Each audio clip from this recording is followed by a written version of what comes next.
Mati, me oleme siin Pandiveres kartulipõllul.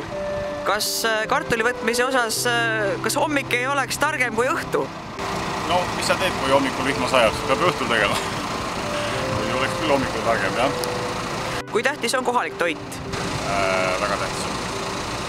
Ma arvan, et ilma kohaliku toiduta ja toidu julgeolekuta ei saa meie hakkama. See on väga tähtis. Sa oled kohalikel valimistel ka varem osalenud. Mis sind seekord ajendas? Mis mind ajendas? Eks mind ajendas see, et need asjad on natuke muutunud ka omal ajal. Et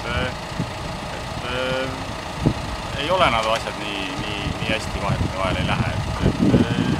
Inimesed muutuvad ja olud muutuvad ja tundub, et peab natukene kaasa rääkima, vähe valijamalt võib-olla.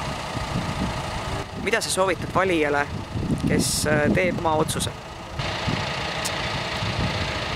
Vali oma südametunnistuse järgi. Ja kui sa tunned, et Väike-Maarja vallas on midagi natukene, üldjuhul on hästi, aga kui on midagi natukene, mis ei meeldi, siis avalda oma arvamust.